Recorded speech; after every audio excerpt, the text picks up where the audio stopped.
Hello everyone, welcome to my YouTube channel pharma researcher. तो आज है day 158 daily pharma MCQ dose series का। And इस series में हम डेली के 50 एमसीक्यू क्वेश्चन सॉल्व कर रहे हैं जो कि आपके प्रीवियस ईयर क्वेश्चन पेपर से लिए जाते हैं। चाहे वो आपका फार्मासिस्ट का क्वेश्चन पेपर हो, ड्रग इंस्पेक्टर का हो, जीपैट का, नाइपर का।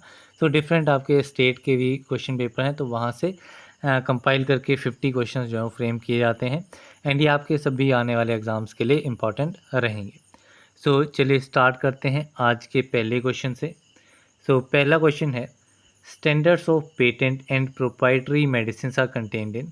तो पेटेंट एंड प्रोप्राइटरी मेडिसिन के स्टैंडर्ड्स जो हैं वो किस शेड्यूल में दिए गए हैं। तो शेड्यूल ओ में जो है वो आपके स्टैंडर्ड्स ऑफ डिसइंफेक्टेंट फ्लूइड्स आते हैं। शेड्यूल पी में आपका लाइफ पीरियड ऑफ ड्रग आता है।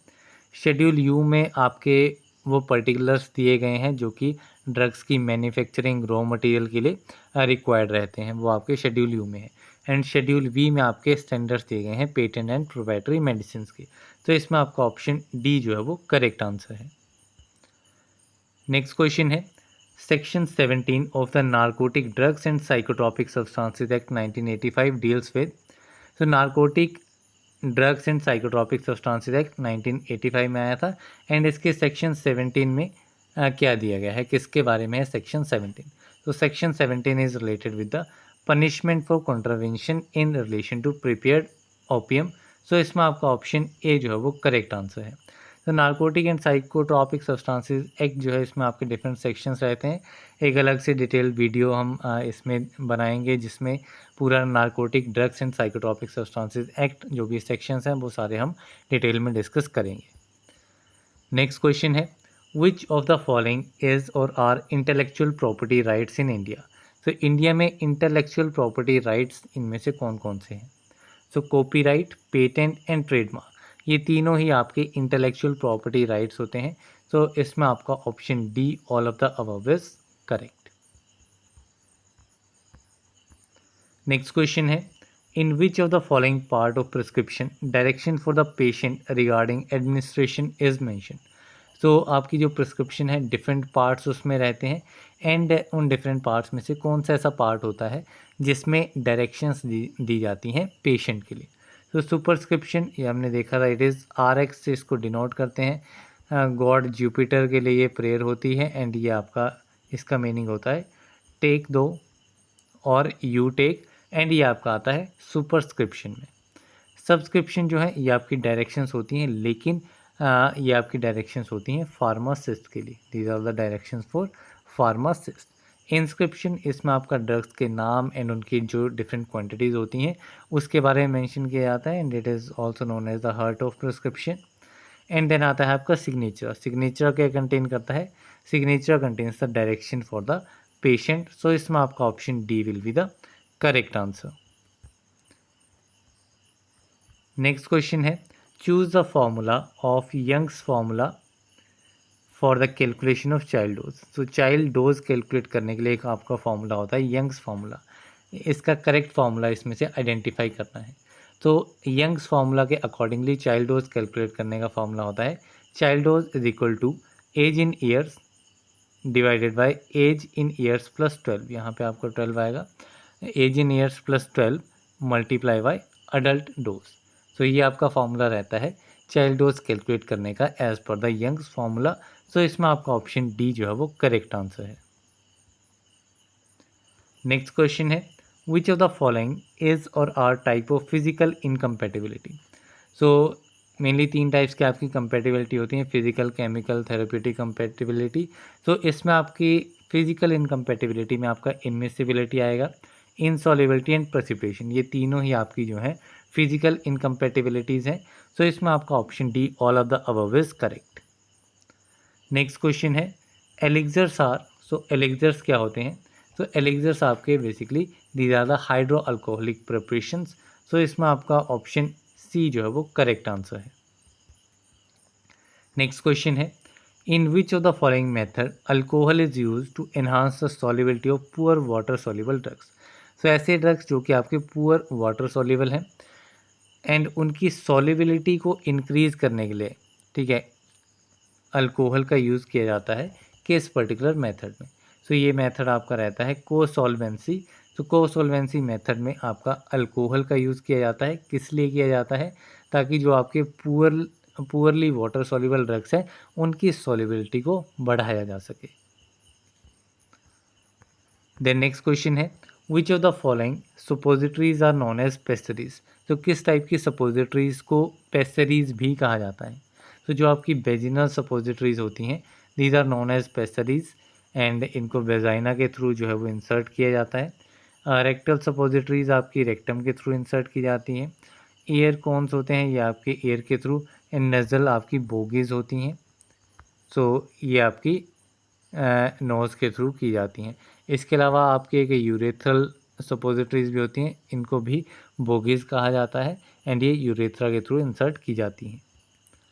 नेक्स्ट क्वेश्चन है, in India dash volume of alcohol is consider to be equal to 100 volumes of proof spirit.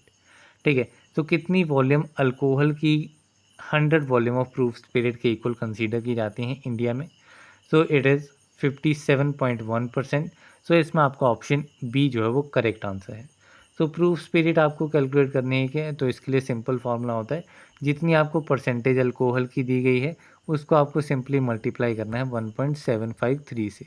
तो ये आपका तब रहेगा जब आपका एज़ पर इंडियन फार्माकोपिया पूछा जाएगा। अगर यूएसपी के अकॉर्डिंगली पूछा जाएगा तब ये वैल्यू जो है वो 2 से मल्टीप्लाई हो जाएगी। द नेक्स्ट क्वेश्चन है, which of the following is the range of diameter of the dispersed globules of micro emulsion. तो माइक्रो इमल्शन में जो आपके डिस्पर्स्ड ग्लोब्यूल्स होते हैं उनकी डायमीटर रेंज जो है वो कितनी रहती है?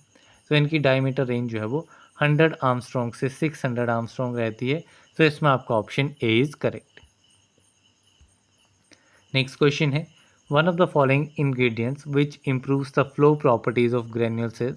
फिर इनमें से कौन सा इंग्रेडिएंट जो है वो ग्रेन्यूल्स की फ्लो प्रॉपर्टीज़ को इम्प्रूव करता है? तो ये इंग्रेडिएंट आपका होता है ग्लाइडेंट। सो इसमें आपका ऑप्शन बी जो है वो करेक्ट आंसर है। नेक्स्ट क्वेश्चन है, what is the order of solubility of different forms of polymorphs. ठीक है, ऑर्डर ऑफ सॉल्युबिलिटी जो आपके डिफरेंट पॉलीमॉर्फ्स की फॉर्म्स रहती हैं उनके लिए करेक्ट ऑर्डर ऑफ सॉल्युबिलिटी क्या रहता है? तो सबसे ज़्यादा सॉल्युबल आपकी अमॉर्फस फॉर्म रहती है, then metastable and then stable. तो इसमें आपका ऑप्शन सी जो है वो करेक्ट आंसर रहेगा। नेक्स्ट क्वेश्चन है, which of the following additives is used as super disintegrant in the formulation of tablets. ठीक है, कौन सा एडिटिव इनमें से जो है वो यूज़ किया जाता है एज ए सुपर डिसइंटीग्रेंट? सो ये आपका रहता है सोडियम स्टार्च ग्लाइकोलेट। सो इसमें आपका option A is correct. Next question है, which of the following step of sugar coating involves performing water vapour permeability test. So sugar coating का कौन सा ऐसा स्टेप है जिसमें आपका water vapour permeability test perform किया जाता है? तो ये आपका स्टेप रहता है सील कोटिंग का। ठीक है, सील कोटिंग इनिशियली इसमें आपका जेन एंड शेलेक जो है इसका यूज़ किया जाता है एज अ सीलेंट। ठीक है, सील कोटिंग टेबलेट का जो कोर होता है वहाँ पे मॉइस्चर पेनिट्रेट ना कर पाए इसके लिए सील कोटिंग जो है वो की जाती है। तो ये भी एक क्वेश्चन आपका बनता है। सो इसमें आपका option B is correct. Next question है, the filter efficiency of HEPA filter is or are measured by. तो हेपा फिल्टर की एफिशिएंसी को कैसे मेज़र किया जाता है, क्या इसमें मेथड्स रहते हैं? तो इसमें आपका एक minimum efficiency rating value and most penetrating particle size, ये दो इसमें इंपॉर्टेंट मेथड्स रहते हैं आपके हेपा फिल्टर की एफिशिएंसी को मेज़र करने के लिए। सो इसमें आपका option C both A and B is correct. Next question है, monocyte activation test is employed for the. तो मोनोसाइट एक्टिवेशन टेस्ट जो है वो किसके लिए होता है? तो it is for the pyrogen testing. ठीक है, जो आपके स्टीराइल प्रोडक्ट्स होते हैं उनकी पायरोजन टेस्टिंग के लिए मोनोसाइट एक्टिवेशन टेस्ट जो है वो परफॉर्म होता है। सो इसमें आपका option C is correct. Next question है, which one of the following is preferably used as a preservative in ophthalmic preparation. इनमें से कौन सा कंपाउंड जो है वो आपका एज अ प्रिजर्वेटिव यूज़ होता है किसमें? ऑप्थेल्मिक प्रिपरेशंस में। So this one is benzalkonium chloride. So option A is correct. Next question है, which of the following actions is or are not ethical as per code of pharmaceutical ethics. यहाँ पे आपके different actions दिए गए हैं, इसमें से हमें आइडेंटिफाई करना है कौन से एक्शंस जो हैं वो एथिकल नहीं है as per the code of pharmaceutical ethics. So first हम देखेंगे hawking of the drug should not be encourage. ठीक है, हॉकिंग मीन्स आपके जो ड्रग्स की सप्लाई है without prescription and person to person जा कर के देना, वो आपका इनक्रेज नहीं किया जाता है। To capture the business of competitor by offering gifts. ठीक है, बेसिकली रिश्वत दे करके बिजनेस को कैप्चर करना अपने कंपिटिटर को। सो ये आपका एथिकल नहीं होता है। सो ये स्टेटमेंट इसमें करेक्ट रहेगी। सो बाकी सी ऑप्शन है to capture the business of the competitor by knowingly charging lower prices than those charged by competitor if they be reasonable। ठीक है, ये कंपिटिटर के बिजनेस को कैप्चर करना है, जो वो प्राइसेस चार्ज कर रहा है उस पर्टिकुलर ड्रग्स के लिए, तो उससे कम प्राइस पे अगर वो सेल करेगा अपने कंपिटिटर को हटाने के लिए, सो ये आपका रीजनेबल नहीं होता एक्चुअली में। So it is also not ethical. So इसमें आपका स्टेटमेंट बी एंड सी जो है वो करेक्ट है। So option D is the right answer. Next question है which of the following statement is not correct in respect of the drug and magic remedies act. Drug and magic remedies act के accordingly कौन सी statement जो है वो correct नहीं है। तो फर्स्ट है आपका registered medical practitioner can advertise a magic remedy for treating headache. ठीक है, सो एक आरएमपी जो है वो अपना मैजिक रेमेडी को एडवर्टाइज नहीं कर सकता है हेडेक को ट्रीट करने के लिए। सो ये इसमें इनकरेक्ट रहेगी। Then an advertisement claiming to cure cancer in a month is punishable. ठीक है, अगर कोई ऐसे एडवर्टाइजमेंट है जो कि ये क्लेम कर रही है कि हम कैंसर को क्योर कर सकते हैं एक ही महीने में, तो ये आपका एक पनिशेबल ऑफेंस रहेगा। So this is true statement. Then है the mantra and kavach are not included in definition of magic remedies. तो मंत्र एंड कवच ये भी आपके मैजिक रेमेडीज़ की डेफिनेशन में इंक्लूडेड है। सो इसमें आपका ऑप्शन डी जो है वो करेक्ट आंसर रहेगा। That is both A and C are the incorrect regarding drug and magic remedies act. Next question है titanium dioxide is commonly present in. तो टिटेनियम डाइऑक्साइड किस क्रीम्स में प्रेजेंट होता है। So it is present in sunscreen creams. So इसमें आपका option B is correct. Basically आपका opacifier की तरह यूज़ होता है। नेक्स्ट क्वेश्चन है trichloromonofluoromethane is numerically designated as. तो ट्राईक्लोरोमोनोफ्लोरोमीथेन ये आपका क्या है, इट इज़ अ प्रोपेलेंट। ठीक है, ये आपका प्रोपेलेंट होता है जो कि आपका एरोजोल्स में यूज़ किया जाता है ताकि एरोजोल कंटेनर के अंदर जो है वो सफिशिएंट प्रेशर बिल्डअप हो, ताकि जब आपका जो बटन प्रेस हो, एक्चुएटर जब प्रेस हो, तो ओपनिंग से ऑरिफाइस से जो है वो सफिशिएंट अमाउंट में आपका जो प्रोडक्ट है वो वहाँ से बाहर आ जाए। ठीक है, तो इनसाइड कंटेनर प्रेशर बिल्डअप करने के लिए आपका प्रोपेलेंट यूज़ किया जाता है। एंड ट्राईक्लोरोमोनोफ्लोरोमीथेन जो है ये भी आपका एक प्रोपेलेंट है एंड इसको डेजिग्नेशन दिया जाता है 1,1 से। ठीक है, it is propellant 1,1 is known as trichloromonofluoromethane. Next question है tablet capping defect does not occur due to. तो जो टैबलेट कैपिंग डिफेक्ट है वो किस वजह से अकर नहीं होता है। सो टैबलेट कैपिंग डिफेक्ट आपका एयर एंट्रैपमेंट की वजह से होगा, उसमें एयर एंट्रैप हो जाएगी, तो जो आपकी टैबलेट है वो दो पार्ट्स में इक्वली डिवाइड हो जाएगी। डीप कनकेव पंचेस, अगर डीप कनकेव पंचेस हैं तो भी आपका कैपिंग डिफेक्ट हो सकता है। टैबलेट प्रोसेसिंग स्पीड, टैबलेट की प्रोसेसिंग स्पीड की वजह से भी ये हो सकता है। Presence of high concentration of binder, अगर बाइंडर हाई कंसनट्रेशन में है तो आपका कैपिंग डिफेक्ट नहीं होगा, क्योंकि अगर बाइंडर हाई कंसनट्रेशन है तो टैबलेट जो है वो ब्रेक होने के चांसेस बहुत ही कम रहेंगे। नेक्स्ट क्वेश्चन है dash is a series of standards dealing with quality management systems. ठीक है, सो आईएसओ की कौन सी सीरीज़ है जो कि आपके क्वालिटी मैनेजमेंट सिस्टम के स्टैंडर्ड्स के साथ डील करती है। सो ये आपकी रहती है ISO 9000। सो इसमें आपका option A is correct. Next question है oily injections can not be sterilize by autoclave because. तो जो आपके ऑयली इंजेक्शंस होते हैं उनको ऑटोक्लेव से स्टरलाइज नहीं किया जाता है। क्यों? क्योंकि इसमें जो आपकी स्टीम है वो आपकी ऑयल्स में पेनिट्रेट नहीं करेगी, ठीक है। दोनों अलग अलग फेजेस हैं, ऑयल एंड वाटर।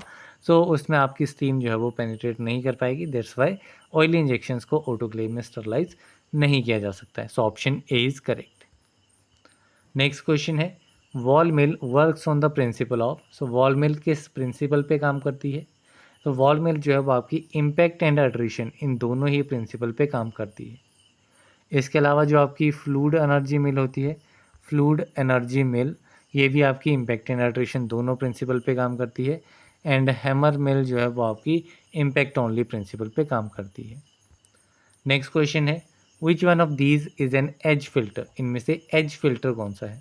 तो एज फिल्टर जो है वो आपका जो मेटा फिल्टर रहता है वही आपका एज फिल्टर होता है। सो ऑप्शन ए जो है वो इसमें करेक्ट आंसर रहेगा। नेक्स्ट क्वेश्चन है, which of the following is not employed for the solid solid mixing. Solid solid mixing के लिए इनमें से कौन सा मिक्सचर जो है वो यूज़ नहीं होता है? सो इसमें आपका एक प्रोपेलर मिक्सर दिया गया है जो कि आपका लिक्विड मिक्सिंग के लिए बेसिकली रहता है। So it is not employed for the solid solid mixing. So option D is correct. Next question है, which of the following is not use for agitation of sieving. So sieving की agitation के लिए इनमें से किसका use नहीं किया जाता है? तो ऑसिलेशन, वाइब्रेशन एंड गायरेशन, ये तीन मैकेनिज्म होते हैं आपके सीविंग में जो कि एजिटेशन के लिए यूज़ होते हैं। लेकिन रोलिंग जो है it is not use for agitation in sieving. So option B is correct. Next question है, which of the following dryers is commonly use for the drying of hygroscopic substances. इनमें से कौन सा ड्रायर जो है वो आपका यूज़ किया जाता है हाइग्रोस्कोपिक सब्सटेंसेस की ड्राइंग के लिए? सो ये आपका ड्रायर रहता है vacuum dryer. So option A is correct. Next question है, what is the use of density gradient centrifugation. Density gradient centrifugation का यूज़ क्या है? तो डेंसिटी ग्रेडियंट सेंट्रीफ्यूगेशन जो है वो आपकी यूज़ होती है वायरसेस, राइबोसोम्स एंड मेम्ब्रेन्स को प्योरीफाई करने के लिए। सो इसमें आपका option C is correct. Next question है, which of the following distillation method is suitable for the preparation of absolute alcohol. इनमें से कौन सा एक डिस्टिलेशन मेथड जो है वो एब्सोल्यूट अल्कोहल की प्रिपरेशन के लिए सूटेबल मेथड है? So this method is azeotropic distillation. So इसमें आपका option A is correct. Next question है, the bacterial cells are more resistant to osmotic shock than eukaryotic cells because. तो जो bacterial cells होते हैं वो आपके ऑस्मोटिक शॉक से ज़्यादा रेजिस्टेंट होते हैं as compare to eukaryotic cells. इसके पीछे का रीज़न क्या है? सो इसके पीछे का रीज़न ये है क्योंकि इनकी जो सेल वॉल है वो आपकी पेप्टिडोग्लाइकन से बनी होती है। सो इसमें आपका option A is correct. Next question है, which of the following is use to test the efficiency of sterilization in an autoclave. Autoclave में जो स्टरलाइजेशन होती है उसकी एफिशिएंसी को टेस्ट करने के लिए किस ऑर्गेनिज्म का यूज़ किया जाता है?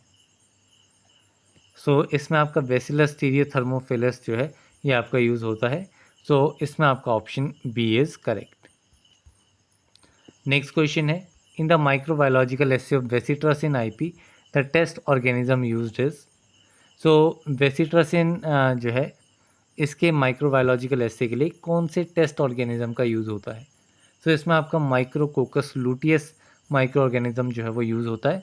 सो इसमें आपका option C is correct. Next question है, which one of the following bacteria can grow in acidic pH. इनमें से कौन सा बैक्टीरिया जो है वो आपका एसिडिक पीएच पे ग्रो करता है? So this bacteria is lactobacilli. So इसमें आपका option B is the correct answer. Next question है, mycobacteria are stained with. So mycobacteria की स्टेनिंग जो है वो आपकी होती है by the Ziehl Neelsen staining method. So इसमें आपका option D is correct. Next question है, which of the following does not contain mitochondria. इनमें से कौन सा ऑर्गेनिज्म जो है उसमें माइटोकॉन्ड्रिया जो है वो प्रेजेंट नहीं होती है? सो माइटोकॉन्ड्रिया आपका बैक्टीरिया में प्रेजेंट नहीं होता है। सो इसमें आपका option B is correct. Next question है, father of microbiology is. So father of microbiology किसे कहा जाता है? सो फादर ऑफ माइक्रोबायोलॉजी कहा जाता है एंटनी वैन ल्यूवेनहॉक। सो इसमें आपका option C is the correct answer. Next question है the dengue fever is cause by. So dengue fever जो है वो किस वायरस की वजह से कॉज होता है? तो डेंगू फीवर जो है वो आपका एर्वो वायरस जो है वो इसके लिए रिस्पॉन्सिबल होता है। So option A is correct. Next question है lysozyme is effective against. So lysozyme जो है वो किसके अगेंस्ट जो है वो इफेक्टिव होता है? तो it is effective against gram positive bacteria. So इसमें आपका option B is correct. Next question है oral polio vaccine is. So oral polio vaccine इनमें से कौन सी है? सो ओरल पोलियो वैक्सीन जो है वो आपकी live attenuated polio virus vaccine होती है। सो इसमें आपका ऑप्शन बी जो है वो करेक्ट आंसर है। नेक्स्ट क्वेश्चन है plasmids are present in. So plasmids जो हैं वो किस ऑर्गेनिज्म में प्रेजेंट होते हैं? तो प्लाज्मिड्स आपके बैक्टीरिया में भी प्रेजेंट होते हैं एंड ईस्ट में भी। तो इन दोनों में ही आपके प्लाज्मिड्स जो हैं वो प्रेजेंट होते हैं। तो इसमें आपका option C is correct. Next question है which enzyme cleaves the DNA. तो डीऑक्सीराइबोस न्यूक्लिक एसिड की क्लीवेज के लिए किस एंजाइम का यूज़ होता है? तो क्लीवेज के लिए आपका एंडोन्यूक्लियोजेज जो है वो आपका यूज़ होता है for DNA. So option C is correct. Next question है which of the following enzymes act on the DNA after its entry into the cell. इनमें से कौन सा एंजाइम जो है वो आपका डीएनए पे एक्ट करता है सेल के अंदर एंट्री के बाद में? तो ये एंजाइम आपका है डीऑक्सी राइबोन्यूक्लियोजेज। सो इसमें आपका option C is correct. Next question है in the rainbow code of wire technology the white colour indicates. So wire technology में एक रेनबो कोड रहता है, उसमें वाइट कलर जो है वो क्या इंडिकेट करता है? तो वाइट कलर जो है वो आपका इंडिकेट करता है इंडस्ट्रियल वायर टेक्नोलॉजी को। सो इसमें आपका option B is correct. Next question है the largest known gene in human is.